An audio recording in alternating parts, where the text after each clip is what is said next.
I originally got interested in nerve injury and recovery because I have a twin brother who had a spinal cord injury when we were 26 years old.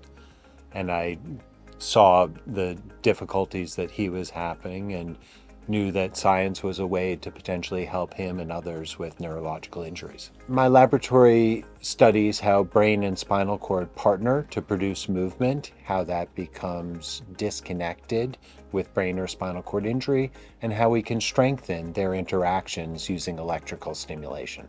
Our clinical trials right now are seeking to add electrical stimulation to occupational therapy in order to build mobility and functional recovery. My hope is that in the next 5 to 10 years that we'll take a therapy that gives people a little bit of arm and hand function back to really being able to give them closer to normal function.